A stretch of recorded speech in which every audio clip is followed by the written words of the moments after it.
Assalamualaikum warahmatullahi wabarakatuh. Salam sehat, salam sejahtera untuk kita semua. Di video kali ini saya akan memberikan sedikit informasi tentang apa itu program G2G. Mungkin banyak dari teman-teman yang belum tahu apa sih program G2G itu. Jadi G2G kepanjangan dari government to government, di mana kerjasama antara pemerintah Indonesia dengan pemerintah negara asing dalam bidang pengiriman tenaga kerja. Nah, ada 3 negara yang sudah bekerja sama dalam program G2G, yaitu yang pertama Korea Selatan, yang kedua Jepang, kemudian juga yang ketiga Jerman. Nah, di video kali ini yang akan saya bahas adalah tentang program G2G ke Korea Selatan. Nah, jadi teman-teman jangan khawatir, program ini adalah program resmi pemerintah Indonesia bekerja sama dalam bidang penempatan tenaga kerja ke Korea Selatan. Dan ini sudah berlangsung dari tahun 2008 sampai dengan sekarang ya teman-teman. Nah, jadi untuk program G2G itu apa sih enaknya? Jadi enaknya program G2G adalah kita sebagai pekerja asing diberikan hak dan kewajiban yang sama di negara tersebut. Tentang perlindungan, tentang gaji, tentang sarana dan prasarana, kemudian fasilitas juga. Nah, itu semuanya tercover ya teman-teman. Termasuk juga nanti ketika pulang ke Indonesia, kita akan mendapat pesangon dari hasil potongan atau tabungan yang kita bayar setiap bulan, nanti akan kembali lagi ke kita setelah sampai di Indonesia.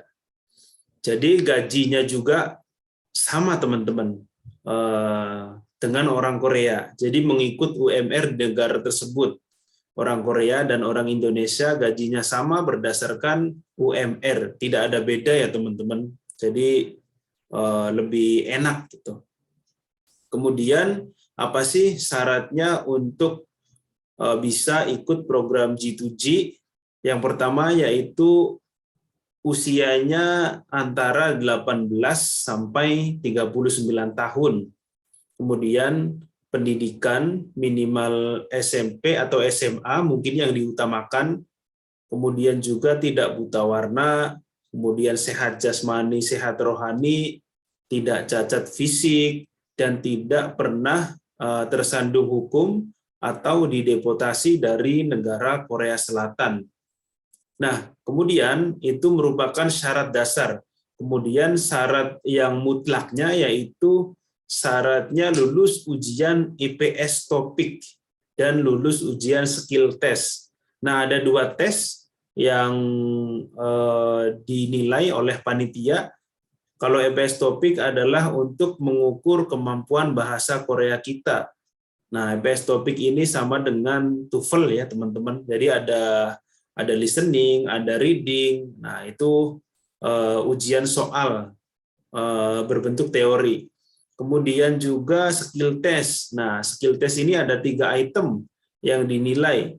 Yang pertama wawancara, yang kedua kemampuan dasar, kemudian yang ketiga adalah tes fisik, teman-teman.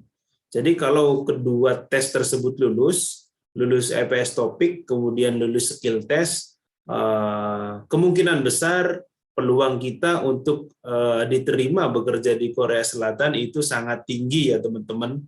Jadi setelah kedua ujian lulus, kemudian juga kita mempersiapkan dokumen pendukung yang lainnya seperti contohnya KTP, kemudian juga SKCK, surat keterangan sehat, paspor, dan lain-lain untuk disending datanya untuk dipublikasikan ke perusahaan-perusahaan yang ada di Korea Selatan. Nah, kalau CV kita yang telah tersebar di perusahaan-perusahaan Korea Selatan itu disetujui, maka nanti selanjutnya kita akan ada panggilan untuk mengikuti preliminary training atau penandatanganan kontrak. Nah, biasanya kontrak ini berdurasi 3 tahun untuk satu kali kontrak dan bisa diperpanjang selama 1 tahun 10 bulan. Jadi kontrak perpanjangannya hanya berdurasi 1 tahun 10 bulan. Nah, mungkin itu saja informasi yang saya berikan bagi teman-teman yang ingin mendaftar ke Korea Selatan. Boleh, silahkan. Peluangnya juga besar. Yang jelas kita harus lulus ujian EPS topik dan ujian skill test. Jangan lupa belajar bahasa Korea dulu, teman-teman. Itu syarat mutlaknya.